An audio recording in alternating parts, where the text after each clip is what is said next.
Radio मानव रचना 107.8 FM Faridabad first community radio station और मैं हूं दीक्षा आपके साथ। और टाइम हुआ है एक खास मुलाकात का। हर हफ्ते हम मुलाकात कराते हैं आपकी एक खास मेहमान से, जिनसे हमें कुछ सीखने का मौका मिलता है, जिनकी सक्सेस स्टोरीज हम आपको सुनाते हैं। और आज हम आपकी मुलाकात कराने जा रहे हैं एक ऐसे शख्स से जो दिल्ली NCR से ताल्लुक रखते हैं, लेकिन आजकल बॉम्बे में या फिर कहीं बॉलीवुड में अपनी एक अलग ही पहचान रखते हैं। YouTube पर पिछले लगभग 2 सालों में इनके कुछ ऐसे गाने आए हैं जो कि हर किसी की जुबान पर हैं। हर रेडियो स्टेशन पर आपने इन गानों को सुना होगा और कई बार आपने अपनी पार्टीज में, फंक्शंस में इन गानों को चलाया होगा। जी हाँ, हमारे साथ आज स्टूडियो में मौजूद हैं music composer, lyricist, singer Manan Bhardwaj. Hi Diksha, how are you? I am good. So Manan ji, सबसे पहले तो आप रेडियो मानव रचना के इस खास प्लेटफॉर्म पर आए हैं, स्टूडियो में आए हैं, बहुत बहुत स्वागत है आपका। Thank you, thanks for calling me.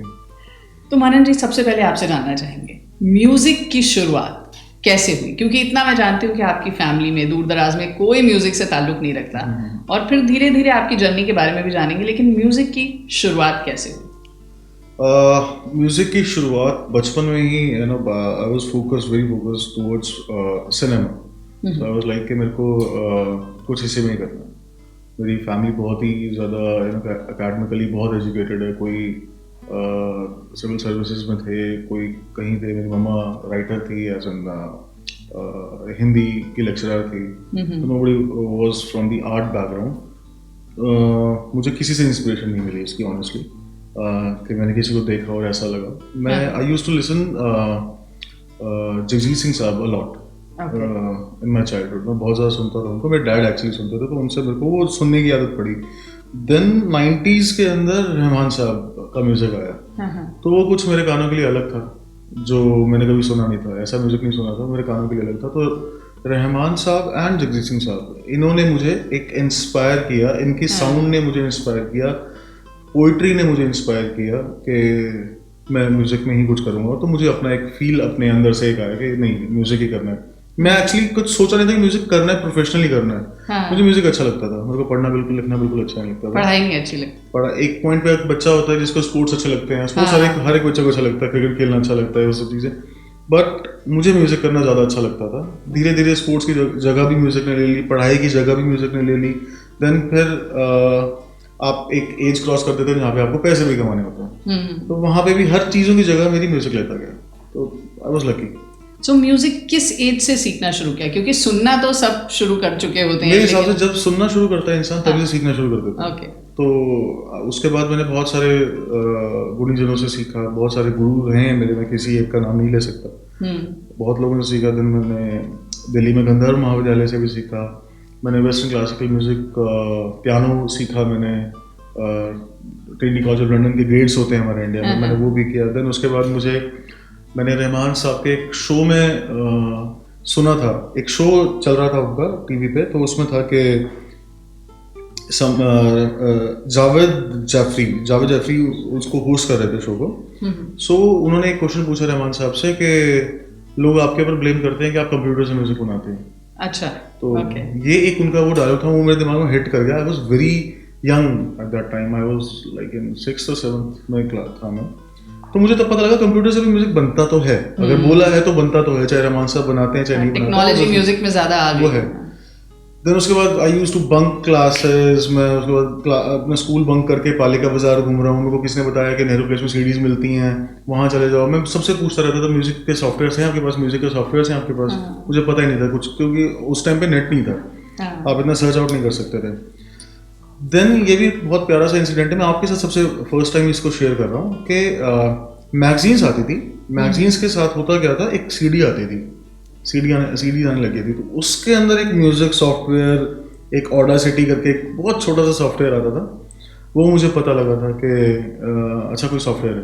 Then I start learning it, और उसको कंप्यूटर मंगवाया घर वालों से कि भाई कंप्यूटर ला के दो, मुझे कंप्यूटर चाहिए।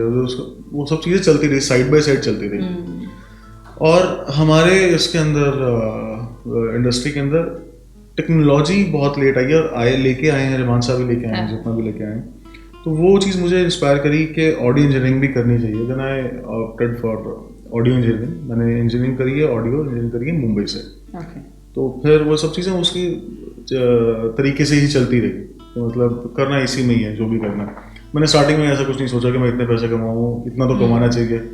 ऑब्वियसली बहुत सारे लोग बोलते हैं कि यार तू ये जॉब कर ले, हमारा फैमिली बिजनेस भी है कारपेट्स का, ये कर ले वो कर ले, वो सब चीज़ें। बट मेरा मन ही नहीं था, मेरा मन म्यूजिक में ही था। तो वो धीरे धीरे धीरे करके आप अगर कुछ एक चीज़ के ऊपर लगे रहते हो तो वो आपको कहीं ना कहीं काम दे देती है। तो फैमिली ने कभी ये नहीं बोला कि नहीं म्यूजिक में करियर थोड़ा बनाते हैं, म्यूजिक तो एक हॉबी होती है? क्योंकि जनरली जब फैमिली में इतने सारे लर्नड लोग हों, कोई IAS है या फिर कोई प्रोफेसर है कॉलेज में, तो एक प्रेशर होता है ना घर पे कि नहीं नहीं म्यूजिक कैसे कर रहा है बच्चा।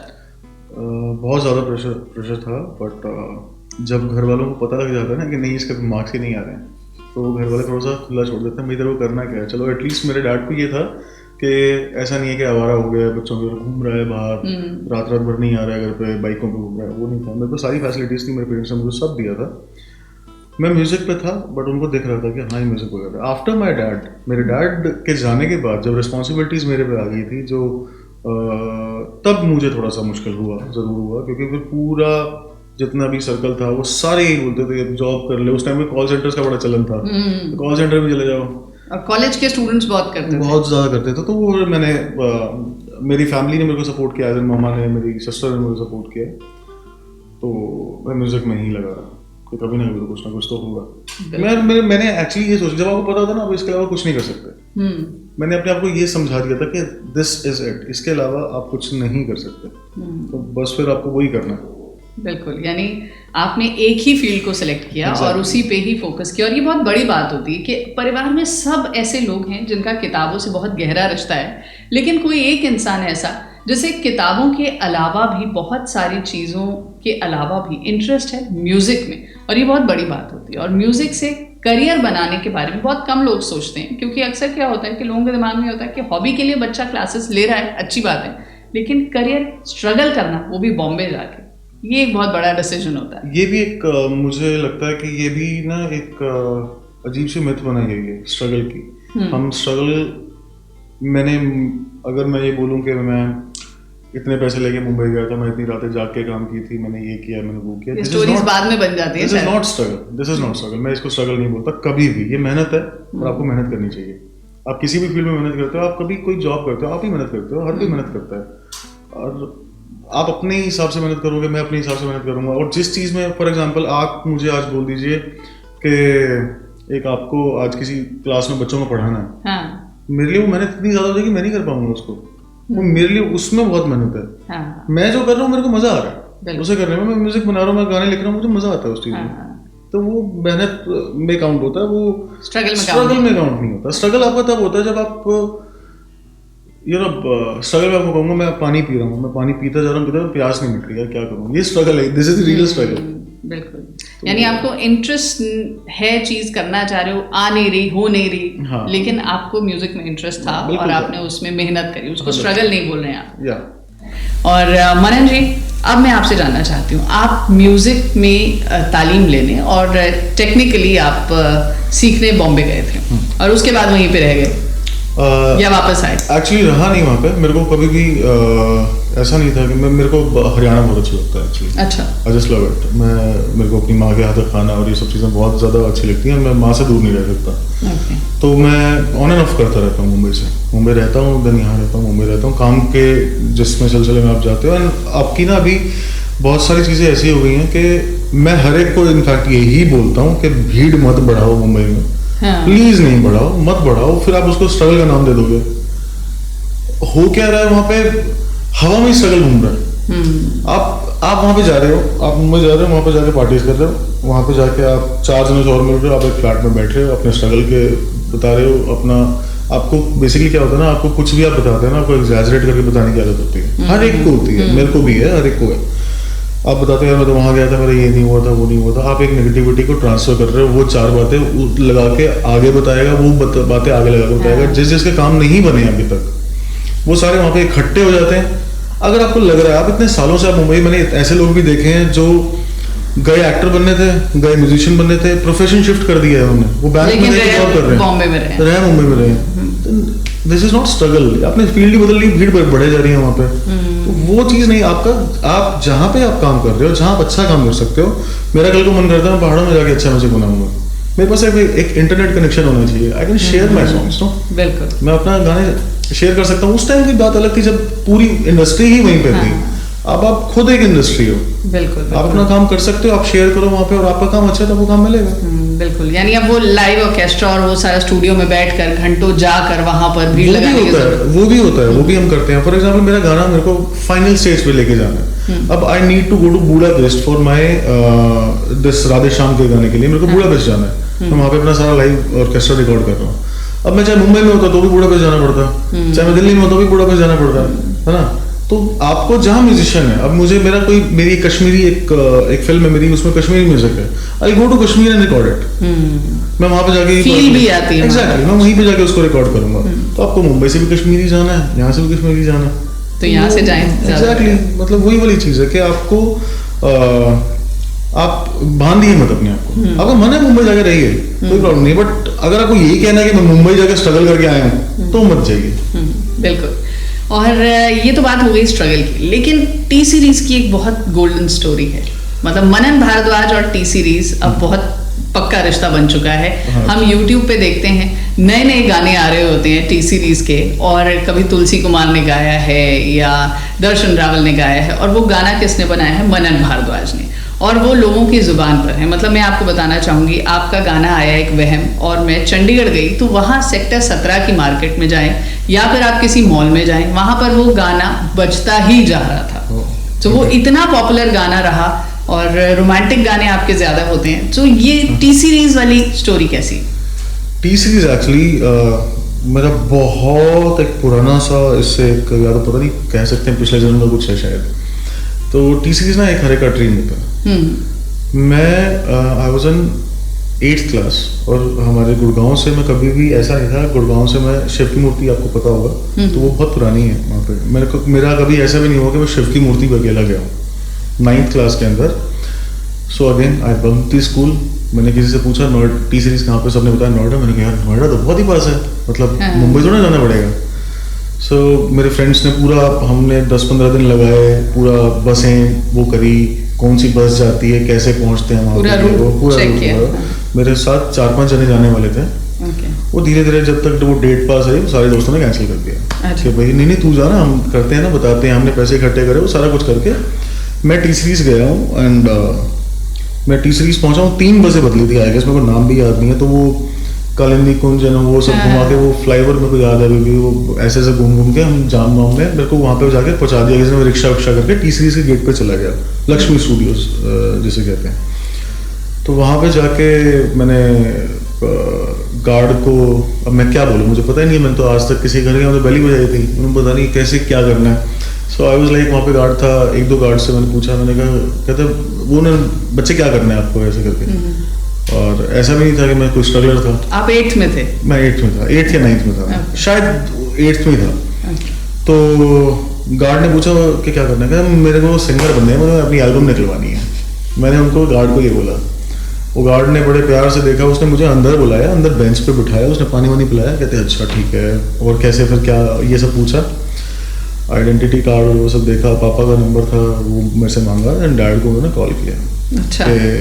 जी आपका बेटा एल्बम बनवाने नोएडा आ गया, एंड ऑब्वियसली फादर मेरे बताए जाएंगे। तो वहाँ पे वो लेने गए। देन उनको रियलाइज हुआ कि एक मेरे घर वालों को थोड़ा सा ये भी लगा कि यार एक बच्चा इतनी उसके अंदर वो है कि वो प्लानिंग करके अपना पूरा नोएडा ही पहुँच गया। तो वो टी सीरीज का एक वो चैप्टर था। देन उसके बाद 10-12 साल, 13 साल, 15 साल के बाद अब टी सीरीज मेरे को ऐसा लगता था मेरी पहुंच से बहुत दूर है। मेरा कॉलेज टी सीरीज के पास ही था, मैं रोज उसके गेट को, टी सीरीज के गेट को देखे जाता हूँ। टी सीरीज के बाहर मंदिर होता है, हर एक टी सीरीज के बाहर एक मंदिर है जी, शिव जी का मंदिर होता है। तो मैं वहाँ पे मंदिर पे हर कोई माथा टेक के जाता है, ऐसे करके चले जाते हैं। तो मैं देख के जाता था, वो एक गेट था, वहाँ पे गार्ड्स खड़े रहते थे, टी सीरीज का लोगो था, वो मेरे को बहुत फैसिनेट करता था। बस जो गेट के इधर से लेकर इधर का वो जो 10 फुट है, वो मुझे पार करने में 15 साल लग गए। इधर से इधर पहुंचने में। और वो पार मेरा तभी वो जब मेरे को टी सीरीज से कॉल आया। मैं खुद मैं पहुंच ही नहीं पाया। मैं 8th में गए थे, उसके बाद मैं नहीं गया। मैं I believe in this thing, if you do good work then, और आप किसी के लिए शिद्दत से कॉल करते हो। मुझे कभी वाइब ही नहीं आई। अब यशराज भी मेरे स्टूडियो के साथ, कॉलेज के साथ ही था, सारे बड़े बड़े प्रोफेशनल्स आसपास ही हैं, तो मेरे को कभी वायर एफ से भी या फिर किसी और से भी कुछ ऐसा, ठीक है ओके होता है, बट एक टी सीरीज का जो मुझे था ना, वो एक होता है कि एक एनर्जी आप दे देते हो सामने। अब वो एनर्जी मेरी शायद पहुंची होगी, वहां तक बात हुई होगी। देन उसके बाद जब sir called me and T series की टीम से मुझे कॉल आया, आई वॉज लाइक यार मुझे साइन करने के लिए बोलते हैं, मुझे साइन करने के लिए। मैं ऐसे प्रे करता जा रहा हूँ, और कहीं ना कहीं मुझे विश्वास था वो मुझे साइन के लिए बोलेंगे। And they asked me and I said कि प्लीज आप बताइए कहाँ साइन करना है, and signed it, that's it, this is the short story. उसके बाद I started working and what I love about T series, they are like really hard working. बहुत hard working team है। Everybody is like doing the stuff every day, every night, every hour, cracking music, lyrics. In fact, I tell you, मुझे ऐसा लगता था कि इतने बड़े हैं भूषण सर, obviously उनका मतलब he is like giant of the industry, music industry. He represents India in music. तो मुझे लगता था कि सर इतना कैसे, मतलब obviously आप कोई भी इंस्टीट्यूशन का सबसे टॉप का बंदा ये ध्यान तो नहीं रखेगा ना कि भाई छोटी चीज में क्या हो रहा है।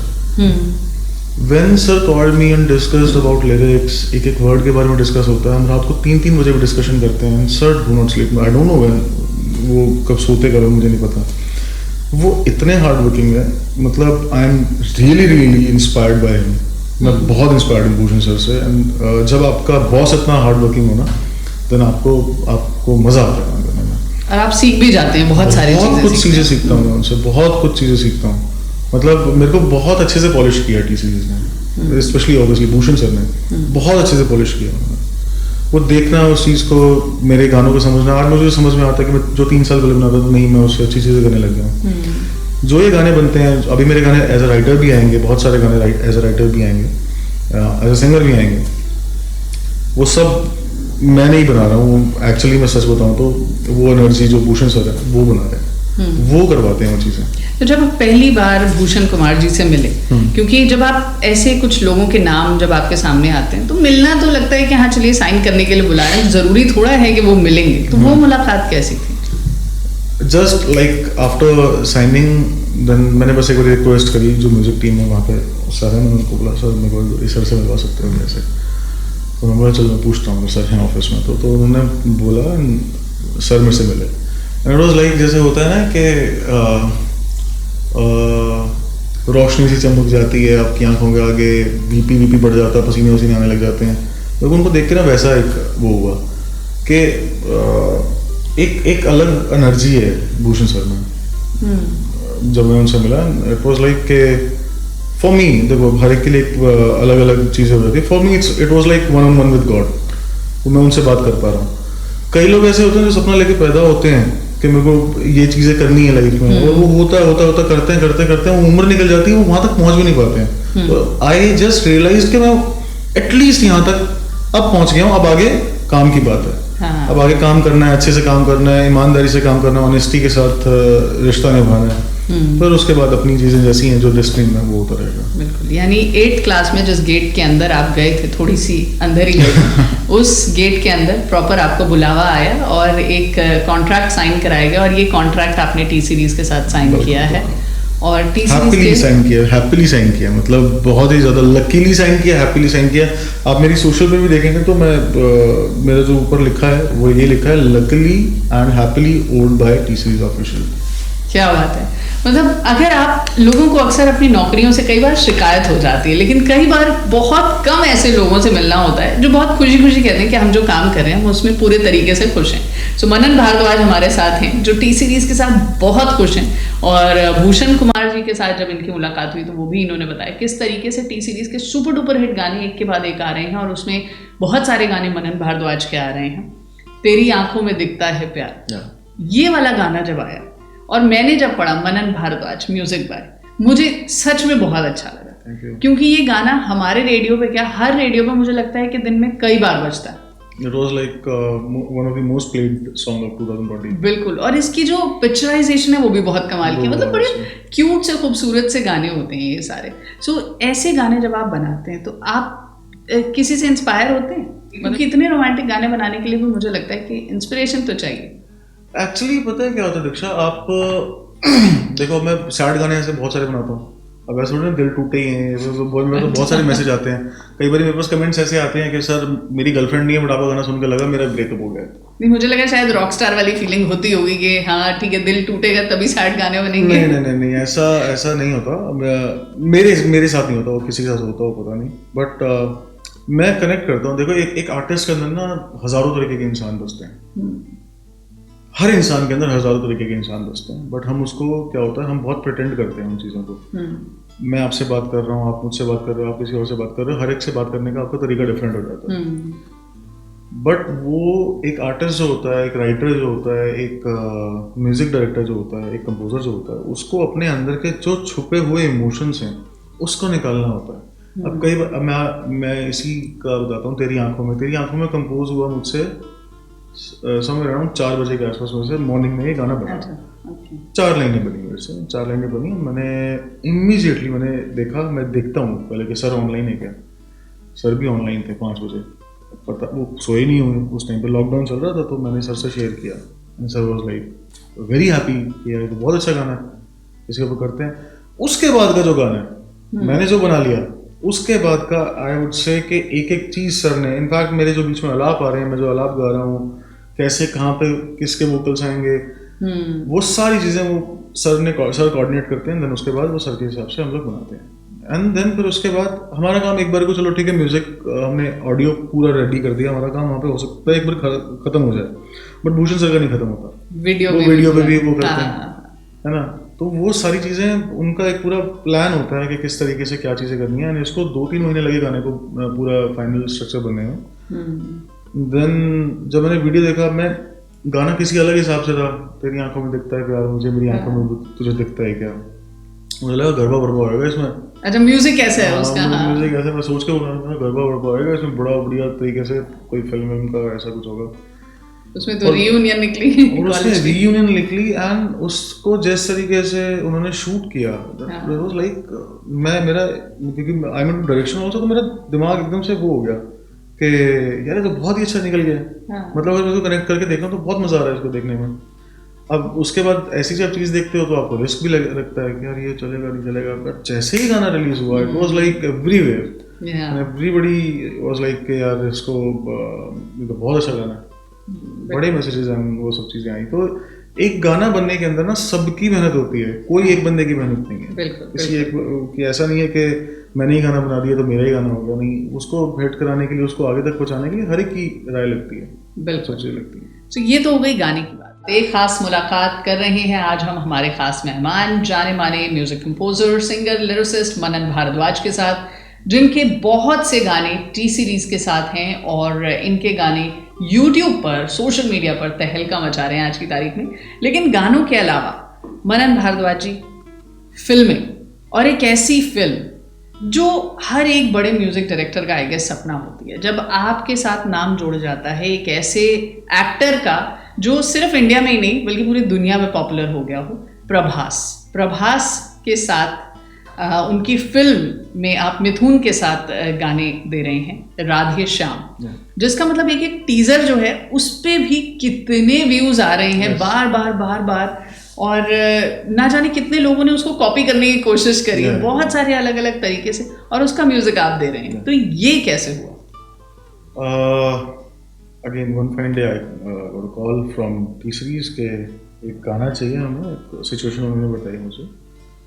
तो I am very confident about my work, मेरे को पता है कि कौन सा गाना है, बट अगर मुझे वो बता देते कि प्रभास की फिल्म है तो मैं थोड़ा सा वो हो जाता। तो मैंने उसे सिचुएशन समझी, मैं एक्टर्स पूछता ही नहीं हूँ अभी भी, मेरे पास जितने भी फिल्म्स में कर रहा हूँ मैं किसी एक्टर पूछता ही नहीं हूँ कभी भी, क्योंकि जो बड़ा एक्टर निकला ना आप नर्वस हो जाओगे। हाँ, वो फिर दिमाग शायद उसकी इमेज पर ही काम करने लगता है। तो ये वाला जो गाना है, ये गाना मैंने स्पेशली नहीं बनाया, ये वाला गाना मैंने बना हुआ था। Okay and with T series sir के पास था ना, सर को मैंने बना के दिया होता है. It is on a very unusual situation. ये ऐसा गाना नहीं है कि मैंने कोई गाना बनाया तो दिल तू चांद तू तारे बड़े सो और ये गाना कहीं पे भी लग गया, कोई म्यूजिक वीडियो आ गया इसका. It is a very unusual song. इसके लिए आपको 4-5 साल के अंदर कोई ऐसी फिल्म में निकल जाए, कोई ऐसी सिचुएशन आ जाए तो आ जाए, नहीं तो इस सिचुएशन के ऊपर कभी गाने मोस्टली ये सिचुएशन ही नहीं डालता कोई. तो एक ऐसी सिचुएशन, अभी ये सुन के सारे वैसे ही बहुत वो हो चुके हैं, क्यूरियस हो चुके हैं ऐसी क्या सिचुएशन है, ऐसी क्या सिचुएशन है, बट वो म्यूजिकली थोड़ी अलग सिचुएशन है. तो वो गाना जब मैं भी गाना बनाने के लिए लग गया, अब 2-4 गाने मेरे को सजेस्ट किए टी सीरीज की टीम ने कि ये गाना भी है तुम्हारा, ये भी पता हुआ. तो एक गाना बहुत अच्छा गाना है, वो रखा हुआ था, वो हमारा ऑलमोस्ट लॉक हो गया था. मुझे इस वाले गाने का ध्यान ही नहीं आ रहा था. मेरे को नेक्स्ट डे मैं पूरी रात भर सुनता रहा, तब मुझे ध्यान आया कि मेरे पास ये वाला गाना भी है. वो एक गाना मतलब I have just a chunk of it. Okay. तो फिर मैंने अगले दिन ये चीज़ करी एंड देन हमने ऑब्वियसली ये हो रहा था जूम कॉल पे, हमने पूरी जो साउथ की टीम है हमारी उनसे वो गाना डिस्कस किया एंड दे वर लाइक हाँ. और ये सब लॉकडाउन में चल रहा है? ये सब लॉकडाउन में चल रहा है. That's why on zoom call हम लोग पूरा डिसाइड करके. लैंग्वेज वेरिएबल भी, मेरे को तमिल समझ नहीं आती, उनको इतनी हिंदी समझ में नहीं आती. बिल्कुल. तो वो वाला सीन रहता था. तो एनी हाउ, तो वो जब ये गाना हुआ final, then I made like more than 30 version of it. 30 से ज़्यादा वर्जन इस गाने के बने हैं. और मैं आपको 30 इसलिए बोल रहा हूँ कि वहाँ पे मैं वो हो सकता है मैंने 40-50 बनाए हो. अच्छा, 30 आपको याद? 30 तो मुझे याद है. 30 वर्जन तो मुझे याद है मैंने इस गाने के बनाए हैं प्रॉपरली. लिरिक्स बदल रहे हैं, इंस्ट्रूमेंट्स बदल रहे हैं, वायलेंस बदल रहे हैं, ये वो बहुत इसके ऊपर काम हुआ है. एंड मुझे जब ये पता, मेरे अगले 2-1 दिन में पता लग गया था, जब ये गाना लॉक हो गया था तभी कि प्रभास सर की फिल्म है. तब मैं आई वाज लाइक ओके, मतलब थोड़ा सा एक बारी मैंने वो लिया ओके सांस, okay Prabhas sir, okay Prabhas, Baahubali. तो वो मेरे लिए बहुत ही ज़्यादा ऑब्वियसली एक वो था. बट ऑनेस्टली मैं आपको एक चीज़ बताऊँ,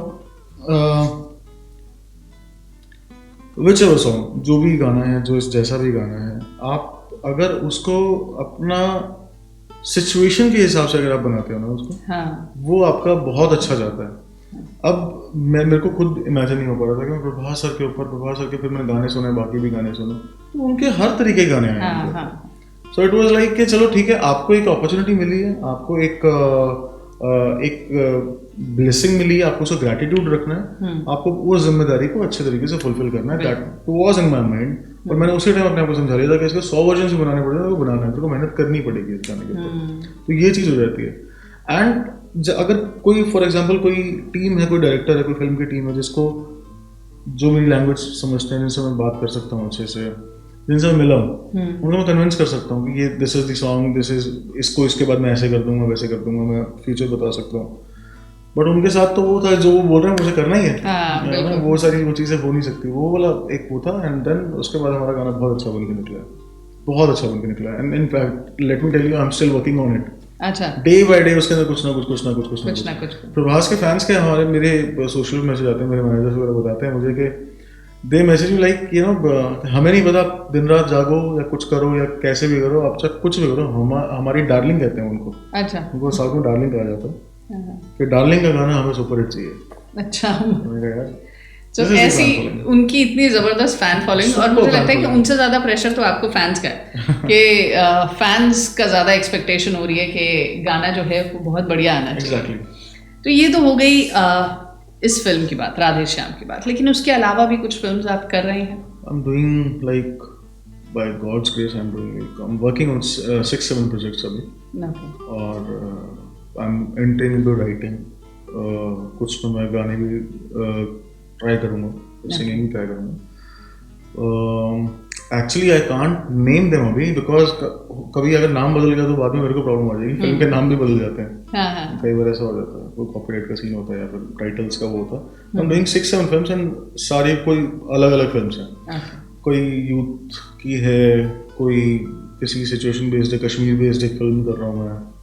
तो अलग अलग स्टोरीज हैं. मेरे को मज़ा आ रहा है कि अलग अलग चीज़ें एक्सप्लोर करने को मिल रही हैं. मेरे दिमाग में एट अ टाइम 3-4 स्टोरी चल रही होती हैं. तो वो चीज़ अच्छा लग रहा है. सोशल मीडिया पर कितने एक्टिव रहते हैं? मैं बहुत कम एक्टिव रहता हूँ. बहुत कम रहते हैं. मैं फ़ोन पे पूरे टाइम रहता हूँ, बट गाने और ये सब इन सब चीज़ों में रहता हूँ. तो मेरा फ़ोन मोस्टली कोई और ही देखता है. बाकी कोशिश मेरी है कि मैं एक्टिव रहूं। मुझे बहुत सारे लोग बोलते हैं नहीं आपको एक्टिव रहना चाहिए, क्योंकि आजकल थोड़ा सोशल मीडिया का टाइम है, हाँ, थोड़ा क्या काफी ज्यादा। यूट्यूब मेरा चैनल, मैंने एक्चुअली मैं यूट्यूब से ही जो भी मिला है मुझे यूट्यूब से ही मिला है ऑनेस्टली अगर बताऊं तो। मैं इनफैक्ट हर कोई सजेस्ट करता हूँ कि rather than going to Mumbai और going somewhere and doing struggle, आप प्लीज अपना काम करो, यूट्यूब पे डालो, कोई पैसा चार्ज नहीं कर रहा आपसे, आप यूट्यूब पे डालो, अपने लिंक शेयर कर दो, दैट्स इट। अगर आपका लिंक अच्छा होगा, आपका गाना अच्छा होगा, आपको खुद बुलाएंगे, क्यों नहीं बुलाएंगे। बिल्कुल। मैं भी अभी ऐसे, मैं आपको एक चीज बताता हूँ, सिंगर्स के, म्यूजिशियंस के, राइटर्स के बहुत मैसेजेस आते हैं लोगों के पास, मेरे पास भी आते हैं, बहुत लोगों के पास आते हैं। हम भी करते थे कभी, लेकिन अब समझ में ये आया एक्चुअली, हम बोलते थे नहीं यार वो रिप्लाई नहीं करता, ये नहीं करता, वो नहीं करता। अगर आप समय है, अगर अच्छा होगा तो रिप्लाई जरूर आएगा, जरूर आएगा रिप्लाई। मैंने बहुत लोगों को रिप्लाई किए, जो अच्छे हैं उनको मैंने रिप्लाई किए। मैं जब भेजता था शायद मैं अच्छा नहीं था उस टाइम पर, मैंने जिसके सामने कुछ बात करी है शायद मैं उनको पसंद ही नहीं आया, या फिर कभी मैंने अगर कोई बचपन में स्ट्रगल किया शायद मेरी उस टाइम पे वो चीज नहीं थी। मेरे को ये चीज मान के आगे बढ़ना चाहिए। If you have it in you, you will get there. बिल्कुल, वो आपको मिलेगा। अननेसेसरी मैसेजिंग ना करें, YouTube का पूरा फायदा उठाएं। YouTube का पूरा फायदा उठाएं, कल को क्या पता YouTube आपसे चार्ज करने लग जाए। और मतलब YouTube से तो मैंने देखा है लोगों की जिंदगियां बदल गई, कितने सारे कॉमेडियंस आ गए हैं, कितने सारे सिंगर्स हैं, डांसर्स हैं, और दुनिया भर के लोग जो अपनी वीडियोस बना रहे हैं, YouTube से लाइफ चेंज हो सकती है। तो बहुत अच्छी ये बात है। मनन ने भी कहा है कि वो भी YouTube से काफी आगे गए हैं। Exactly. तो आप भी जरूर अगर करियर बनाना चाहते हैं सिंगिंग में या किसी और फील्ड में, तो YouTube का पूरा फायदा उठाना चाहिए। Don't rely on money and you know, आपके पास फोन आज की डेट में हर एक के पास होता है। हाँ। आप एक इंस्ट्रूमेंट अगर प्ले करते हैं, इंस्ट्रूमेंट नहीं तो अगर कुछ भी नहीं है आपके पास, आप फोन रखें सामने, आप सिर्फ एक खाली कमरे के अंदर गाना गा दें, इतना कर सकते हैं। आप वो गाने गाते रहिए। प्रॉब्लम कहाँ पर आती है, जो लोग बोलते हैं कि स्ट्रगल है, मैं आपको बता देता हूँ एक चीज क्या है। अगर आप किसी चीज को कंप्लीटली नहीं करेंगे, अगर आप अपने पूरा आपका एक, आपको फॉर एग्जांपल एक आपका कैंपस है, आप उस कैंपस को अच्छे से साफ नहीं करेंगे, एक कोना भी बच जाएगा अगर, तो हवा आएगी वो कोने में जितना गंदा है वो पूरे कैंपस में दोबारा से फैला देगी। आपको पूरे कैंपस को तरीके से साफ करना चाहिए, तब तक कितनी भी पसीने आए, आपको कितने भी थक जाओ, पाँव में दर्द हो, आपको करना चाहिए। अगर वो कैंपस साफ करना है, शिद्दत से काम करना, बहुत ज्यादा टिल द एंड काम करना चाहिए। आप जब कर रहे हो तो फिर आप ये मत सोचो कि मेरा कब होएगा, अच्छा नहीं हुआ, आप तो शादी की उम्र होगी, ये नहीं, आप करते जाओ। अब करते जाओ, कभी ना कभी हो जाएगा। कई बार क्या होता है ना, आपकी मंजिल यहाँ होती है और इससे पहले इमीडिएटली पहले थक जाते हो और आप बैकआउट कर जाते हो। ये चीज ना करो, आप करते जाओ, यूट्यूब पर गाने डालते जाओ। लोग सोचते हैं हमारे व्यूज नहीं आ रहे, किसी के भी नहीं आए थे स्टार्टिंग में किसी के भी नहीं आते। एग्जैक्टली। मेरे बहुत टाइम तक, अभी लोगों को लगता है मेरा 3 साल पुराना चैनल है, बट नहीं, 3 साल पुराना चैनल है, मेरा 11 साल पुराना चैनल है। लेकिन जो काम पॉपुलर हुआ है वो 3 साल पहले हुआ है। तो ये हिम्मत नहीं हारनी चाहिए किसी को, मतलब लगे रहना चाहिए, कोशिशें करते रहिए, कामयाबी जरूर आपको मिलेगी। तो बहुत सारी बातें और भी हैं मनन के बारे में। ये तो हमने प्रोफेशनल साइड जान ली, थोड़ी पर्सनल साइड के बारे में भी बात करेंगे, लेकिन अब बात करते हैं मनन की थोड़ी सी पर्सनल साइड के बारे में। तो मनन, वैसे तो देखो आपको टाइम मिलता नहीं होगा, लेकिन टाइम मिलता है तो क्या करना पसंद करते हैं? मुझे बहुत टाइम मिलता है। अच्छा, बहुत टाइम मिलता है? मुझे पास बहुत टाइम है, मेरे पास इतना टाइम है, लेकिन मैं उस साइड टाइम में म्यूजिक करना पसंद करता हूँ, तो इसलिए मेरे पास टाइम नहीं होता। अच्छा। तो वो एक विशेष सर्कल है, मतलब टाइम हो भी तो भी म्यूजिक और टाइम नहीं भी है तो। एग्जैक्टली, मतलब मेरे को काम से इतनी मोहब्बत है, इश्क है मुझे अपने प्यार उससे। मैं अगर कहीं घूमने चला जाता हूँ, फॉर एग्जाम्पल किसी उसमें, तो ऐसा नहीं मैं टाइम निकाल के वहां गया हूँ। हाँ। मैं उस ट्रिप से टाइम निकाल के वापस आके काम करूंगा। अच्छा। मुझे वो ट्रिप पे जाके ठीक है 1-2 दिन हो गया, फिर उसके बाद मुझे नहीं, मेरे को वो चाहिए पियानो और ये सब चीजें, अपना लिखना है, कुछ गाने बनाने, मेरे लिए एक्चुअली वो चीज वो है। तो इस पार्ट में मैं अपने आप को लकी समझता हूँ, तो मजा आता है अपने इसमें काम में। मतलब हॉबी भी म्यूजिक है, पैशन भी म्यूजिक है, काम भी म्यूजिक है, एक्चुअली सब चीजें म्यूजिक है। मेरे को मजा आता है उस चीज में। अब आपको किसी चीज में मजा आ रहा है, कई लोगों को स्विमिंग में मजा आता है, ठीक है, वो ऑब्वियसली पूरे टाइम स्विमिंग नहीं कर सकते, मगर वो पानी के नजदीक रहना पसंद करेंगे। हाँ, बिल्कुल। तो वो वही वाला चीज है, मैं म्यूजिक के नजदीक रहना पसंद करता हूँ हमेशा। अगर मैं कहीं ट्रैवल भी कर रहा हूँ तो भी मैं सुनूंगा म्यूजिक, सुनता रहूँगा। तो किससे सबसे ज्यादा इंस्पायर होते हैं? अभी भी किसका म्यूजिक ज्यादा सुनना पसंद करते हैं? अभी फिलहाल राइट नाउ मैं बड़ा भक्त किस्म का इंसान हूँ, तो मैं अभी भी अगर मैं सुनता हूँ तो जगजीत सिंह साहब को सुनता हूँ। रटा पड़ा है मुझे, एक पीस रटा पड़ा है उनका। अच्छा। शायरी रटी पड़ी है, जगजीत सिंह साहब को, रहमान साहब के गाने। मैं मोस्टली यही सुनता हूँ, अगर मैं कभी खाली सुनता हूँ, नहीं तो अपना ही बनाने में इतना टाइम निकल जाता है, सुकून मिलता है मेरे को ये सुनकर। तो अपने गाने जब आप बनाते हैं तो लगता है कि नहीं अब चेंज करना चाहिए, अब और बेटर करना बिल्कुल, चाहिए, तो बिल्कुल। ये सारी चीज़ें चलती रहती हैं। लगता है 100% लगता है, वो करते भी रहते हैं। तो आज से 10 साल पहले के मनन और 10 साल बाद के मनन में क्या फ़र्क आया? 10 साल पहले का मनन थोड़ा ज़्यादा प्योर था। ज़्यादा प्योर? वो उस टाइम पे धुनें ज़्यादा बन जाती थी, हाँ, धुनें अच्छी बनती थी, ओरिजिनल बनती थी, बहुत अच्छी, और ओरिजिनल अभी भी बनाता हूँ। हाँ। उस टाइम कमर्शियल कुछ पता नहीं था। एक वो होता है ना जब आपके माँ बाप आपके साथ वो होते हैं, 10 साल तो खैर आपने कम ही बताए हैं, 15 लगा लीजिए, 15 ना, तो उस टाइम के ऊपर आपके ऊपर प्रेशर कम होता है, हाँ। आपको चीज़ें करने का ना, और आपसे एक बहुत ही प्योर काम देते हो आप, जितने छोटे हो आप उतना प्योर काम दोगे, हाँ, वो अलग चीज़ हो जाती है। अभी फ़र्क ये है, अब मैं मैच्योरली काम कर रहा हूँ, मुझे इमोशन को हैंडल कैसे करना है मुझे वो पता है, ज़्यादा कैसे नहीं डिलीवर करना वो पता है, ओके। वो चीज़ें समझ में आती हैं आपको। कई बार आप क्या होती है, आप एक गाने में इतना कुछ डाल देते हो कि वो एक लेमैन को समझ नहीं आता, वो चीज़ें अभी संभाल में आ रही हैं। तो पहले क्या था, पहले आप अपनी म्यूजिकलिटी दिखाने के लिए आप ना पता नहीं क्या क्या चीज़ें कर देते हो, हाँ, वो समझ ही नहीं आता किसी को। बिल्कुल। तो ऐसे गाने भी बहुत हैं, हाँ, वो शायद मेरे रख ही रहेंगे वो गाने, लेकिन अभी आपको वैसा गाना जो लोगों तक पहुँचे, एक लैंग्वेज है म्यूजिक, अगर वो म्यूजिक किसी के सामने दिल तक पहुँच रहा है तो आपकी लैंग्वेज कामयाब होगी, नहीं तो इल्ले पिल्ले कर रहे हो आप बढ़िया तो वो चीज़ हो जाती है। चलिए ये तो हो गई म्यूजिक की बात, लेकिन अब थोड़ा सा ये जानना चाहती हूँ मैं आपके बारे में कि स्ट्रेस जब होता है उसको कैसे कंट्रोल करते हैं, क्योंकि जब आप बॉलीवुड में जाते हैं तो अप्स एंड डाउन्स बहुत ज़्यादा होते हैं, और जैसे कि मुंबई जाने वाले लोग, आपने लोगों की स्ट्रगल की बातें करी, तो कभी कभी ऐसा लगता होगा ना कि नहीं वापस चलते हैं, अब कुछ नहीं हो सकता है इस फील्ड में, अब जो पापा ने मम्मी ने कहा था कि हाँ कुछ काम कर लो, उसकी तरफ भी देख लेते हैं, तो कभी ऐसा फील हुआ? एक्चुअली मेरे को एक बार ना किसी बहुत बड़े, I can't name him, but he is like one of the biggest superstar of our country, उन्होंने मुझे एक बात बोली थी कि सर्कस के अंदर जैसे वो ऊपर से नीचे ऐसे वो करते हैं ना, तो उनको ना नीचे नेट होता है, उनको पता होता है हाँ। कि वो गिरेंगे तो उनको लगेगी नहीं, तो कई बार उनका छूट भी जाता है। कहते हैं कि उनको पता नहीं होगा ना नेट नहीं है, हाँ। तो वो अपना 120% देंगे, तो उनको पता होगा ना कि दिक्कत है। जब आपको ये पता है, मैं मुंबई में काम कर रहा हूँ, नहीं हो रहा, चलो वापस चलते हैं, माँ बाप तो बैठी हैं, कर लेंगे, दोस्त यार तो बैठे हैं, दे देंगे पैसे, वो कर देंगे, मेरे पास कोई ऑप्शन नहीं था। When you don't have any option, then you have to do it. And I was lucky that I didn't have any option. अगर आपको ऑप्शन नहीं है तो आप करोगे ही करोगे, आप क्या करोगे उसके अलावा? आप फिर वही चीज़ करोगे जिसमें आपका सबसे ज़्यादा रुझान है, जिसमें आपको मज़ा आ रहा है। और मैं तो कभी ये सोचा ही नहीं कि मैंने कोई भी चीज़ करी है। फॉर एग्जाम्पल कुछ भी मैं एक बार डिसाइड कर लेता हूँ करना है तो वो करना है, फिर उसके बाद मैं नहीं सोचता कि उसको नहीं करना है या फिर ऐसा हो जाएगा तो वैसे टाल दो उसको, वो सब चीज़ें नहीं। तो करना है तो करना है, इसमें कोई दूसरा ऑप्शन नहीं है। तो बहुत सी बातें और भी जानेंगे। मनन भारद्वाज हमारे साथ हैं, जाने माने म्यूजिक कंपोजर, सिंगर और लिरिसिस्ट। और मनन भारद्वाज आज हमारे साथ स्टूडियो में है। बहुत सारी बातें हम इनसे जान चुके हैं, इनसे कर चुके हैं, लेकिन अभी बस चलते चलते कुछ छोटा सा मैसेज। मनन क्या कहना चाहेंगे? बहुत सारे लोग आपको देख रहे हैं, बहुत सारे लोग आपको सुन रहे हैं, और बहुत सारे ऐसे यंगस्टर्स हैं, ऐसे म्यूजिशियंस हैं जो म्यूज़िक में अपना करियर बनाना चाह रहे हैं, लेकिन घर वाले उनको रोक रहे हैं कि रुक जाओ, अभी म्यूज़िक में बहुत मेहनत है, क्योंकि इतने सारे रियलिटी शोज आ रहे हैं, इतना सब कुछ हो रहा है, तो कहीं लगता है ना कि भीड़ बहुत बढ़ गई है। तो उन्हें क्या मैसेज देना चाहेंगे? एक तो सबसे पहले अगर आपको लगता है, आप अपने घर वालों को तभी अप्रोच कीजिए जब आपको लगता है कि आप कंप्लीटली उसमें 100% अपना दे सकते हैं। आपके घर वाले सही बोल रहे हैं, आपके घर वाले गलत नहीं बोल रहे। कोई भी माता पिता गलत बात नहीं करते हैं, वो आपका भला ही चाहते हैं। आप उनको ये यकीन दिलाइए कि मेरी भलाई इसी में है, और उस यकीन पहले अपने आप से यकीन करिए कि वो मेरी भलाई क्या इसी चीज़ में है, क्या मैं म्यूजिक कर सकता हूँ या फिर मैं कोई भी चीज़ कर सकता हूँ। अगर आपको यकीन है तो ही अपने माता पिता को यकीन दिलाइए उस चीज़ के ऊपर। फिर आप उसके ऊपर शिद्दत से जुट जाइए, तब तक जुट जाइए जब तक वो हो नहीं जाती। और उसके अलावा कोई ऑप्शन नहीं कि मैं इतना 2 साल देता हूँ, 2 साल का टारगेट है, और 2 साल के टारगेट में हो गया तो हो गया। कोई किसी चीज़ का कोई टारगेट नहीं है। कई बार आप 2 साल में छोड़ दोगे, क्या पता आपका 2 साल 1 महीने में काम बनना हो। तो एक वो चीज़ है। सेकंड थिंग इज,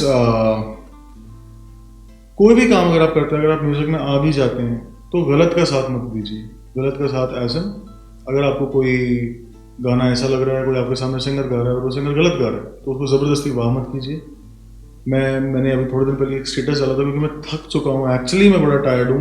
मैं ज़बरदस्ती की वाह से, जो आपने देखा होगा आजकल, पता नहीं वाह वाह वाह वाह वाह वाह, ये वाह इतना ज़्यादा हो गया है, हर चीज़ में इतना ज़्यादा हो गया है।